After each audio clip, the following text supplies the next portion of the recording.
Hi there, and welcome back to Fantasy for the Ages, the show where a father and son sit down and talk about things from fantasy books. I'm the son in that equation, Zach. And I'm the father, Jim.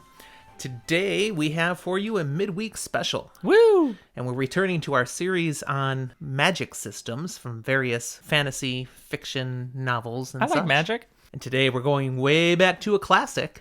Mm-hmm. We're going to spend some time in Middle-earth. Woo! Talking about the world of Tolkien.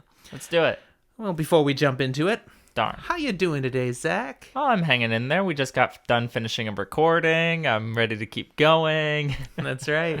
It's still Memorial Day weekend for us here. Mm-hmm. I'm still enjoying a nice Malbec, and you're still enjoying a My beautiful straight glass vodka. of water. Oh, wait. Water? But yep, this is following up just after our last episode. So we don't have to spend any more time with it. We can just jump right in. We should remind them of, as they hear the things we talk about, they can let us know what they think about it. Oh, yes, please do. Come reach out through our email, FantasyForTheAges@gmail.com, our social medias, Facebook, Instagram, or especially Twitter. Join us on our Discord server, and you can talk about this episode as well as all sorts of different fantasy content. We will talk to you about anything. And if you want to come talk to us live, you can become a patron. That's right. And there is a link on this episode in the show notes to our Patreon page. Explains all the perks that you could benefit from. And we would just say thank you very much for becoming another one of our patrons who help make this a little bit more fun for us by interacting with us at an elevated level. Now, I do want to start as we go into today's episode by mentioning that this episode will be not spoiler light. It will have spoilers galore, but if you're listening to this podcast and you don't know what happens in the world of Middle-earth... We probably can't spoil The Lord of the Rings, really. Yeah, you should know by now. But we are talking about all things Middle-earth, and even more broadly than Middle-earth, we're talking about the entire world setting that Tolkien places The Lord of the Rings, The Hobbit, The Silmarillion, all those things into. That being said, there will be no spoiler room at the end.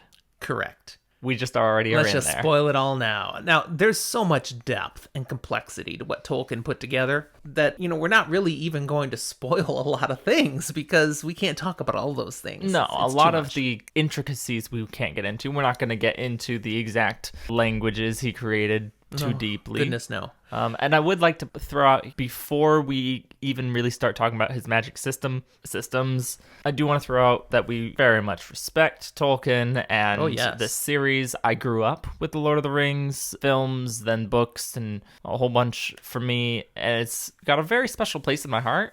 That being said, I'm not necessarily going to hold back from dissing him in this specific episode. I have read both The Hobbit and The Lord of the Rings many times. The Hobbit for a while was my favorite book. I've read The Silmarillion twice. I've read Book of Lost Tales once. There's a sequel to it I never read. But they're not something at this point I would ever go back and read again. I know them so well, I don't need to go back and read them again. But, I do enjoy rereads of many things, like Wheel of Time, obviously. But Lord of the Rings, it's a little, dare I say this, antiquated for where fantasy fiction has moved on to. I was going to maybe say archaic. That's another great word. And it will be reflected in our review of the magic system. It's great, and it's a place that without it, a lot of what we have nowadays and what fantasy is as a genre wouldn't exist. But it's messy. Yeah. It's not Tolkien's strength. I mean, he was very creative and imaginative to come up with all of this. And there is a system in place. But some of it he didn't explain to us a lot. Oh, and we are going to be evaluating based on 6 criteria again. We'll explain them better later. I'm just going to list the criteria. Consistency of definition, clarity, power, impact, practical value, and means of usage. And by the end, we'll have a number out of 30 rings of power to rate by. Yes. Let's see how many rings of power we can score this magic system for. So any conversation about the magic of Middle-earth has to start with the creation story. Okay. It has to go back to where this all comes from. There is a uber god, a god above all, one who decides to create this place. Yep. And so he has the magic of god power. and sings the world into creation. And as he sings, so it happens.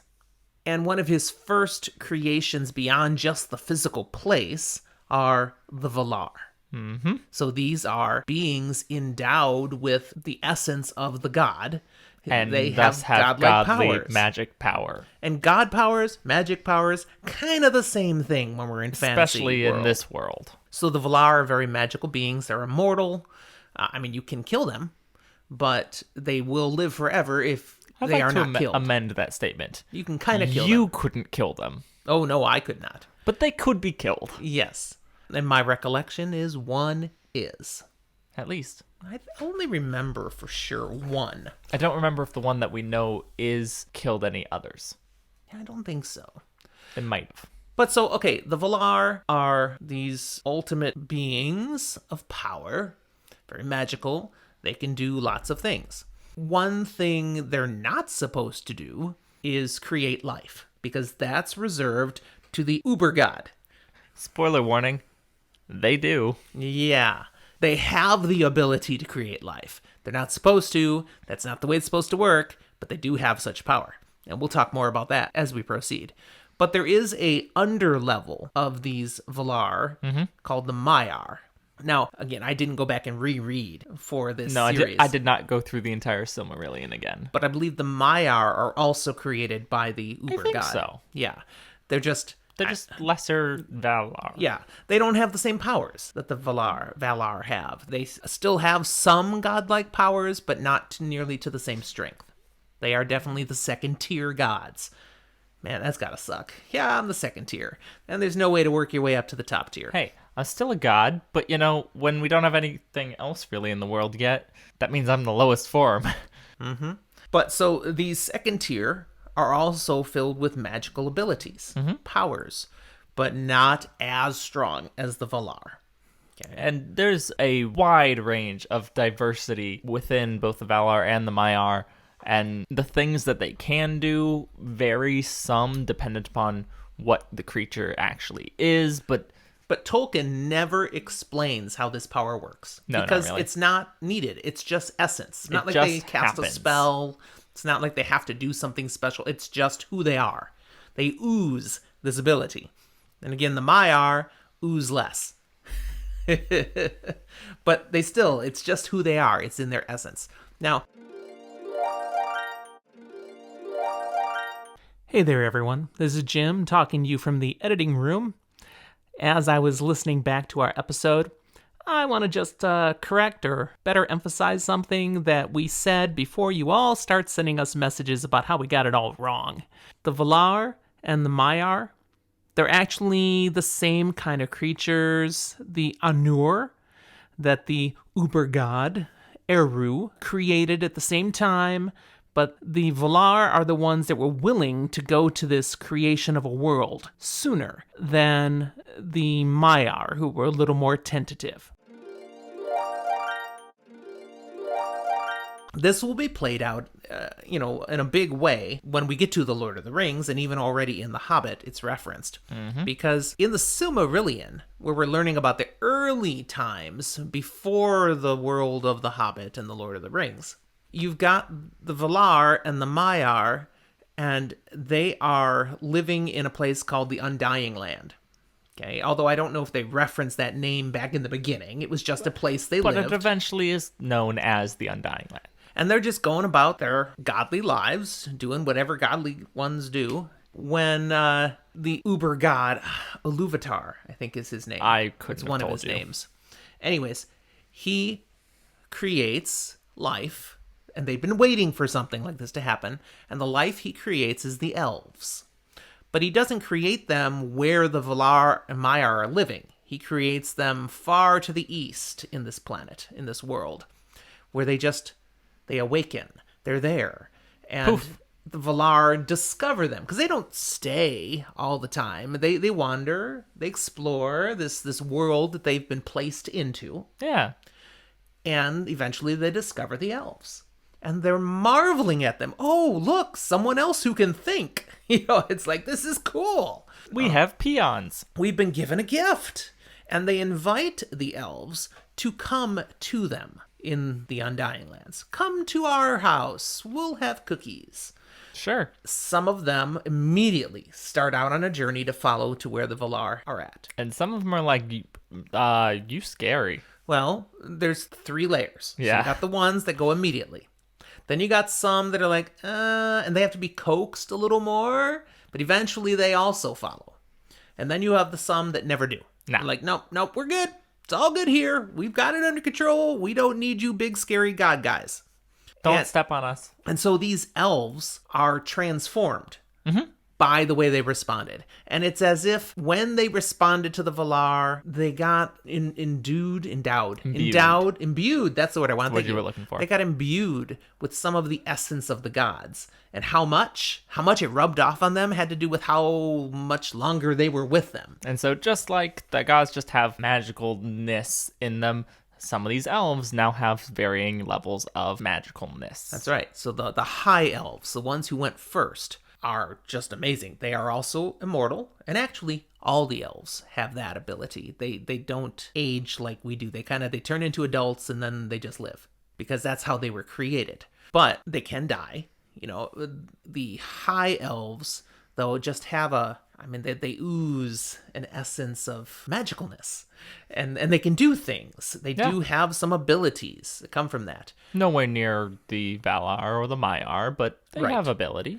And the second level elves, they also have some of that, but not to the same degree. So the strongest, the mightiest, the highest of the elves are all from that first group. And then the others are not too bad either, but they're not quite at that same level. They're second tier. And then the others, they're stubborn. And to explain that second tier a little bit more, though, they didn't just not go and spend as much time with the Valar. They didn't go all the way to the Valar. Yeah. So you got the some that went and spent time hanging out in the Undying Lands, and many of them never left. Like, they went and they hung with the gods, and they basically became like the gods. They're just there and are still there to this day. But then there were some that only came close to the gods. They stayed in the regular lands, but close enough that it was easy to go, the gods could come hang out with them. We could, take a boat. Very simple. And eventually some of those high elves come back to where these guys are. They leave the Undying Lands. And that's storyline that we're not going to get into. Yeah. Because we're not covering all of the Silmarillion and Lord of the Rings here. We're getting into what makes things magic. But those last group of elves that never came west at all, just pretty much are like normal people. Except that they are immortal. They have pointy ears. They don't shine. They have no specialness. They have no magicalness. They're really light. After the elves come about, then eventually man comes about too. It's very similar nature, just kind of pops into being. Yep.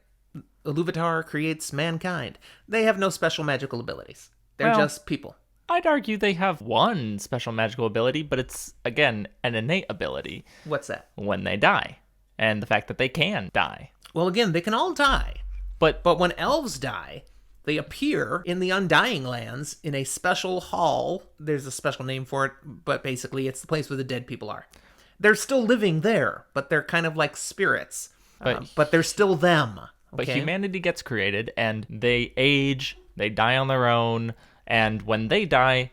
they leave. No one knows where they go. In essence, everything that's been created here on the world is here forever. In one form or another, except mankind. Mankind gets to leave and go back to Iluvatar, or whatever Iluvatar had in mind. No idea where they go. That's considered a special gift. So but that's all they get. That's it. They got nothing else. Most of mankind's gonna go. That's not a gift, man. No, that's not a gift. But some that will cause some problems. That perception later. Over time in this first age, there is conflict, because every good story's got to have a conflict. Yay! Yeah. And one of the Valar actually gets selfish, greedy, goes off the deep end, becomes evil, changes his name. His name was Melchior. He becomes Morgoth, which is, much darker. I mean, Melchior was it was pretty metal to start. Yeah, he was already kind of the shady one, but now he's just all in, Morgoth. What a name. And so he's the dark guy. And there are conflicts that go about, but through all of this, again, we're not covering all of this, there is a bunch of battles, a bunch of adventures, and it ends with this Westland area where these second elves had come to, and where some men had eventually moved to as well, This all gets sunk into the bottom of the sea. It goes all Atlantis. So we've got the stuff way out east still. Yep. But now that's not way out east. Now that is the West Coast. It's changed. And through all of this, the Valar say, we're done. We are not going to be interacting directly anymore with the rest of the lands. We messed up what was made already for like half of all creation. Let's just hands off. And even more so, we will not let people come to us anymore, with one exception. The elves that are out there, if they want to finally answer the call and come to us, they can, but it's a one-way trip. They may sail to the Undying Lands, knowing they're with us forever then. We will still welcome them in. This is not a place that mankind can be. Nope. And we're not going to interact with the lands of men, with one exception. And there's a magical thing here. This is part of what we have to explain with the magic Tolkien creates. Let's go for it. Elves and men are different. Yes. But they can interbreed. Cool. And when they do, something happens there. Half-elves are not a thing. No. Kind of. You basically become either, like your children become either men or elves. And they get to choose. That's great. I love it. But it is crazy and honestly a little ahead of his time they get to decide their identity. They know what is there. Now, so they can interbreed like this, but they don't usually. The elves stick to the elves. Men stick to men. But it has happened. And the one key time that it happens early in all of this is, again, won't go into the big stories, but there's twin boys that are born. And basically one chooses one way, the other chooses the other. Yes. And of course, if you are familiar with the Lord of the Rings, you know one of these characters, Elrond. Elrond of Rivendell is one of those. He chose to be elven and is living a life just like elves, and his daughter is an elf. You know, he's lived with the elves all his life here in the lands of Middle-earth. Now, the other one... And he has all the magicalness of an elf. The other one and his line then is human, but with still some of that magicalness there. Played out most significantly in long life. Mm-hmm. So he, Elrond's brother, whose name was Elros, I believe. Names are hard. He and the men that he led then were the best of men left over from the early age and are given a gift. They're given an island. They don't have to live where all the other men are. They're given a special island called Numenor. And this island is within spitting distance of the Undying Lands. They can't go to the Undying Lands, but elves can come back and forth. They get visitors from the Undying Lands. They get to hang out, have a party. There. Okay, so this is a special gift to them, partly in thanks for their contributions at the end of that first age where everything went bad and got sunk. These were the ones that tried to do the right thing. They didn't go south. They didn't turn evil. They were the best of men. Okay, and so their ruling line is Elrond's brother, again, Elros, I think, and they all... this ruling line and all of his descendants, they're human, but very long-lived. They do die eventually. They do get old, but, after hundreds of years, not after 100 years. And that's why when we trace this all the way down to our Lord of the Rings story, and we've got Aragorn, who's just normal adult, maybe middle-age feel, but he's like in his 80s. Yeah, he is a descendant. Now, that long-livedness... it does water down a little over time. Yeah. But still, there's enough of it hanging on there that, Aragorn is a special class. So that's some of the magic of Middle-earth, that long-livedness, that there's no medical reason behind. It's magical essence in them. Now, at that same time that the Valar back off, separate themselves from the rest of the world, when that big catastrophe happened, it was tied to Morgoth, the big bad, being destroyed. Morgoth had a right-hand man, Sauron. Mm-hmm. Now, Sauron was a Maiar, so also imbued with god abilities, but not quite as strong as a Valar. And Sauron fled. He got away. Yeah, he didn't die. So the gods have separated themselves from the lands of men, but Sauron is out there somewhere. Unfortunately, he rears his ugly head in Numenor. What do you mean his ugly head? He looks great. Well, he did look great at that time. Again, not going to do the whole plot, but he leads towards things eventually going south in Numenor. and Numenor eventually is no more. Numenor goes no more. Yeah, it kind of sounds pretty good there. Why I needed to point out that out is Sauron gets away again. Sauron has a nasty knack of getting in there, manipulating, messing things up, and then getting away. Now he's in the lands where all the rest of the elves and men are living, as well as some other creatures that have come around over time because the Valar couldn't leave good enough alone. For instance, dwarfs. Which is literally a Valar went, hey, I want to try and make something, and did. Yep. And Morgoth, while he was around, he also had some fun creating some things. He took men, he twisted and magically changed them. Nope. No, he took elves, thank you, and magically twisted and changed them and created orcs. So orcs were made from elves. Orcs are not elves. They were made into orcs from elves, and then have continued on to this time. There are other creatures in Middle-earth that all come from different times and reasons, like Shelob, the spider, goes back to a big nasty spider that was with Morgoth back in the day. The big nasty spider technically was like a Maiar, was she not? I believe so, yeah. So another Sauron shotgun of Morgoth. Yeah, I believe you're right. Anyways, there is a big battle eventually in Middle-earth as the best of men and elves all band together to try to finally stop Sauron again. And they kind of do, they kind of don't. And it sets the stage for what we get to in The Lord of the Rings. Mm-hmm. But the reason I mention all that is, after that, the Valar decide to break their own rule. A little. Okay? Because they've been watching from afar and seeing how Sauron, this Maiar, keeps messing with things, which is not supposed to happen. So they're like, that's not fair. They need a little help. But we have refused, we have said we will not participate in that world anymore. Mm-hmm. So they send some Maiar, some good Maiar, over to Middle-earth. But in sending them, they also strip do a from them. Full mind wipe. They lose much of their knowledge, much of their power. They just have a general idea of their mission. And they do have some magical ability, and these are... They have a general idea that they can maybe do some magic, so they can, and they're meant to, uphold good in the world. And they are the wizards. Okay, that's the wizards that we see in The Lord of the Rings. There are a number of them. And they are Maiar, but definitely down-powered. Now, that's a lot of backdrop to get to talking about what other magical things, because this is all magical people, beings, just magic. A lot of magical beings we had to talk about. None of that magic that those beings do, that never really gets explained. Mm-mm. It just, they can do it, so they do. That's right.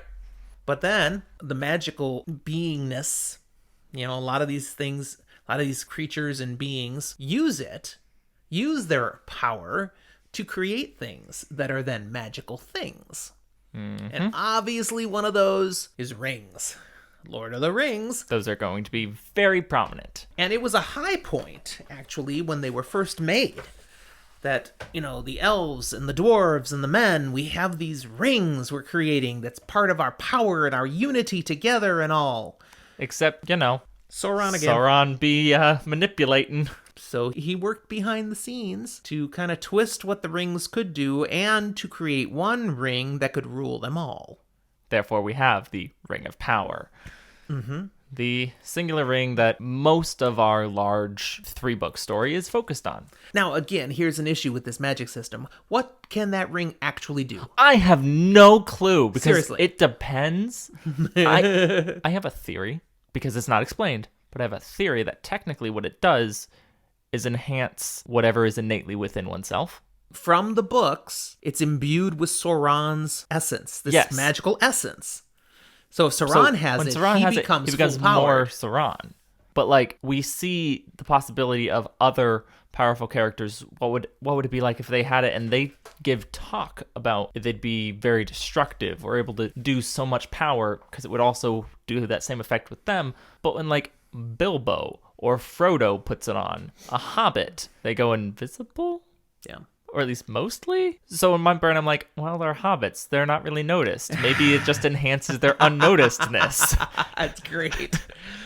But it's part of the failing of this, that it's never really explained what's the big deal with the ring. And when we go a step further, what's the big deal with all the other rings? I mean, when Sauron is defeated in battle, at that earlier battle, and Isildur has the Ring of Power, and he goes into Mount Doom to toss it in to have it destroyed, and then changes his mind.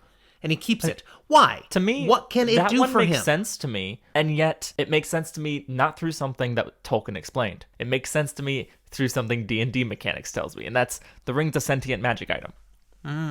It has an ability to an extent to exert some control, corrupt, and talk to its wielder. So there's something to that. So it's there, but it's not something that Tolkien told us. There are 2 magical impacts we definitely see proof of from it. 1, invisibility, when worn, and 2, enhanced life.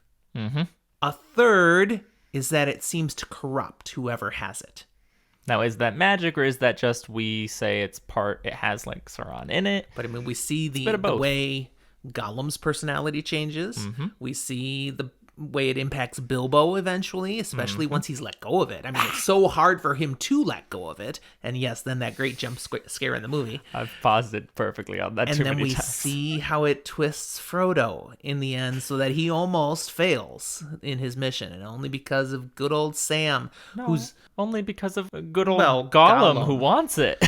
Frodo fails. He does. Frodo 100% fails. I guess it's not because of Sam. I was trying to give Sam props and be able to say he's not a sidekick. But Sam's great, sorry, and I can't go there it would have failed if Sam wasn't there. Yeah. But the final moment, no, that's just Frodo failed, and then Gollum. Gollum is the hero of the story, guys. Anyways, so we know it has those abilities, but that's it. Now, there's these other rings.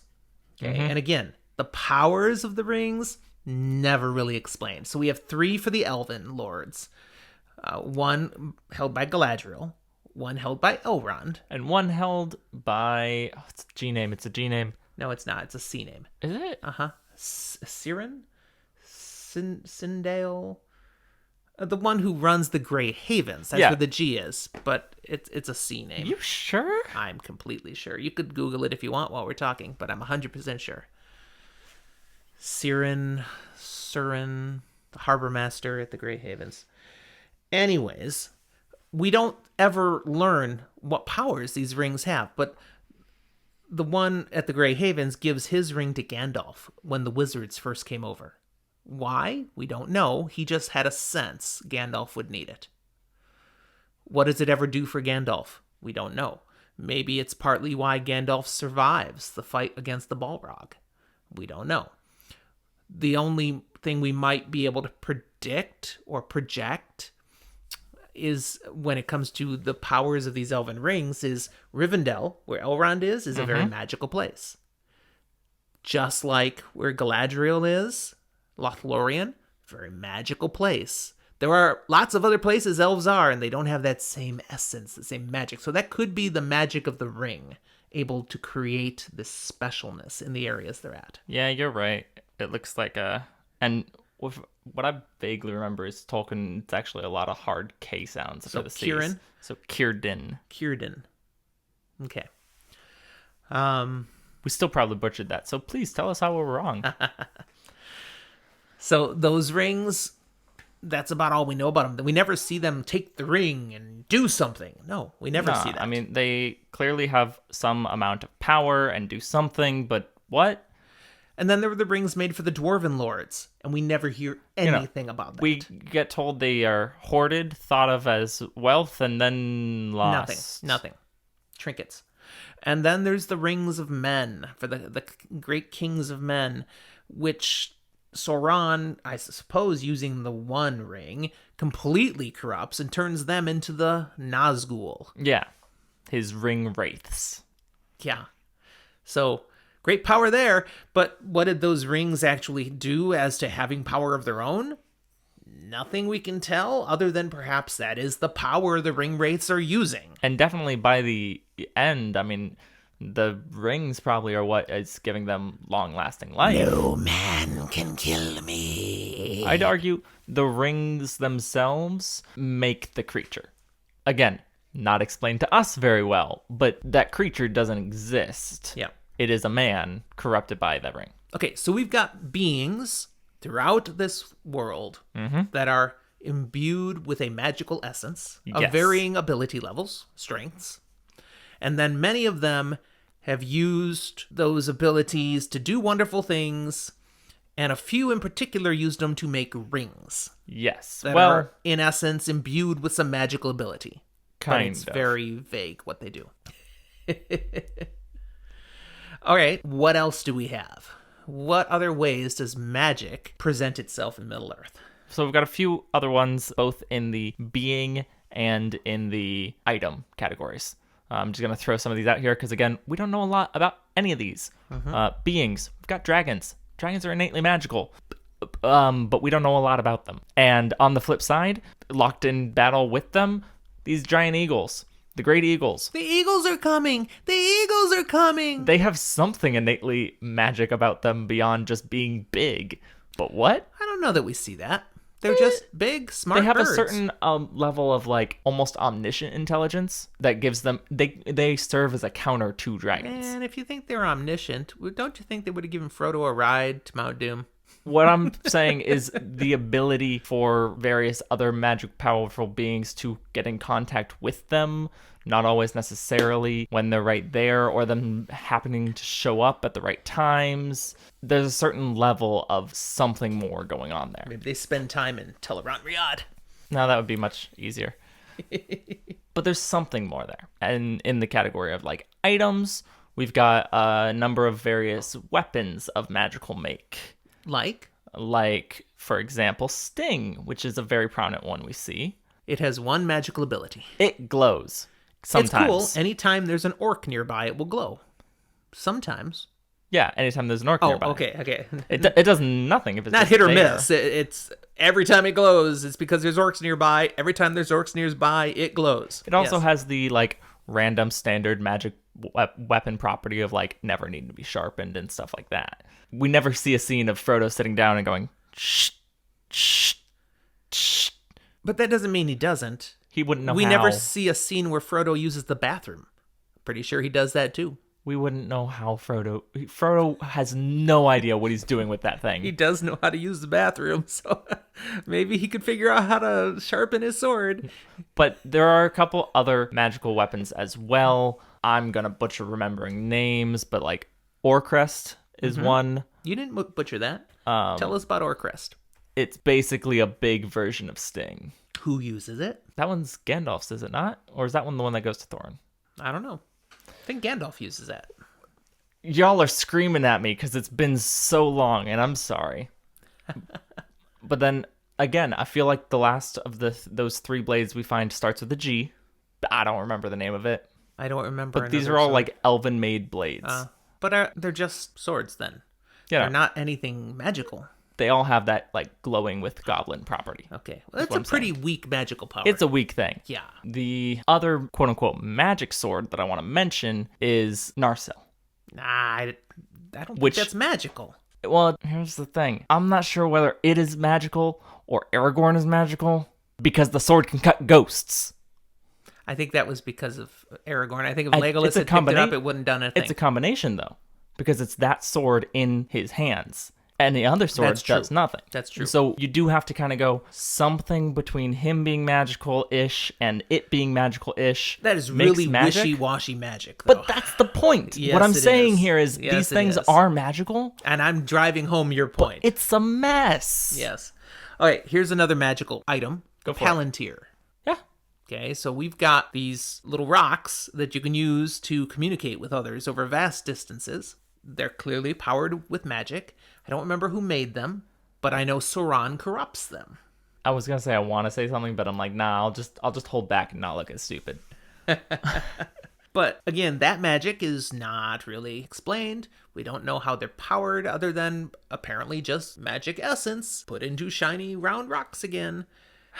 It almost gets frustrating as we talk about all these things. So you can enjoy the magical land of Middle-earth, but don't try to look too deeply or behind the curtain, because it's magic. But if you try to start figuring out how, why, How about wizard staffs? Apparently that's a thing, but apparently it's not a thing. So, like, Gandalf's staff is broken, and later on, Saruman's staff is broken, but they're still wizards, and they can still do things. It feels like that was a limitation that got imposed on them, and not really. It doesn't actually limit them, but it's almost like they think they need to use it, so therefore they need to. Yeah, I can kind of go with that. Is there anything else we need to talk about with the magic of Middle-earth? Oh, goodness. I did just think of one. Okay. The Light of Arendelle. Okay. What is that? Well, and I want to partially go a step further, because technically speaking, that's like, it's a star. It's in the a bottle of a star. We got essence again. Essence is a big thing in the magic of Middle-earth. And it's not literally part of star. Is it? Because no, you can't do that. Especially when you think of a star and yet, literally being a person. Exactly. That's up there. Stars are different in this world. Did you cut off her pinky and stick it in a bottle? No, it's the light. Essence. It's the light of Arendelle. Yes. But it's magical because it has such power. So I'm saying it's that magic essence again. And to an extent, there are other loose magic things. The door into Moria is revealed by the moon and lunar cycles, and then by saying a word, it opens. That's a magic spell. So magic spells are a thing? Not that we've seen anywhere else. So they never talk about spells. No, but this clearly is something there. All right. Are we ready to try to score this sucker? Let's try and rate this thing. Yeah. All right. So, some of these scores will be great. Some of them will be very low in my book. Some of them will be great. Some will. Okay, I'm just checking. At least one. I'm not sure. All right. So, we'll start off with consistency of definition. The degree of clearly defined rules that are consistently followed. Out of 5 points, out of 5 rings of power, where do you put this one, Zach? I want to give it like a 2. I can go with a 2. Because as far as I understand whatever these rules are, they're followed. But some of that is, are there even rules? Yeah. You learn there's a certain loosey-goosey way this is applied, and it's always this sort of loosey-goosey. So it is consistent, but if it's not consistent, it's because, well, we made something new up. Clearly defined rules? No, there are no clearly defined rules. Which is there's where we some consistency, but yeah. Next one. Clarity. How well is the magic system revealed to the reader? It's not. That would be a 1. Yeah. Which is, in our subtext, clear as mud. Magic is clearly there. There's so much not explained. But it's not revealed or explained at all. And now, again, we're not bashing on Tolkien. This was his approach. He did not care about the magic. No, it was intentional. The magic was just a vehicle to be able to tell a story. The world building, the creatures, the very deep cultures, really cool. Yeah, and if you've made it this far through this, now you're hearing that we are truly saying we're not dissing Tolkien. We love Tolkien. He told wonderful stories. That's what it was about. It was not about complex magic systems were not what he was interested in. That's right. But we're rating magic systems, so sorry. Thanks for playing, J.R.R. Okay, power. Just how strong is this magic? That depends. Are we talking about Sting that glows in the presence of orcs? Hey, it always glows. It never runs out of battery power. Or are we talking about the literal creator god that made everything? Yeah, basically this magic is limitless. And yet it also can make you invisible. And I'd also go, it is limited because we see, like with the wizards, they're Maiar who limit themselves so that they can't be as strong. They're limited by the more powerful gods when they're sent over. But it's because they're so powerful, it would be unfair. It's a consensual limiting. So the power of the magic actually in the world is ridiculously strong. How we see it play out, not necessarily. I mean, come on. The definition of 5 is godlike. I'm giving it a 5 here. Well, you could almost make a case for 4. No, I'm giving it a 5 because I think what the case for 4 would be will give it lower scores later on. Okay, we're going with 5 then. Very good. Impact. How much does magic impact this world and the story being shared? It's pretty high there, which is weird to me that it's not focused on and explained very much because it's so important. But I mean, the magic drives the plot. A lot of circumstances. If we do jump to some side parts, most of the plot of The Hobbit, not really driven by magic. It is if you say a dragon is a magical creature. Being. So now it is again. And then this ring shows up and plays a role. So there are elements in there, but it's the least motivated by magic, but everything else is pretty strongly. I mean, there's a lot of the world of Middle-earth that isn't particularly driven by magic. Rohan, not a lot to do with magic in Rohan. No. So our story, yes. The world is what we're talking about, and the story both. Being shared. So I'd put it at like 4. a 3 to a 4, somewhere in there. Let's go with 4. Because there are definitely places that might as well not be, but our story does. Practical value. What good does the magic system do in the world? This is where the Rohan question comes up. Other places as well, where magic? I mean, hobbits, at best, they're thinking magical, cool fireworks that Gandalf brings. You know, something I would say on this one that is a ding about its practical value is you can't learn magic. No.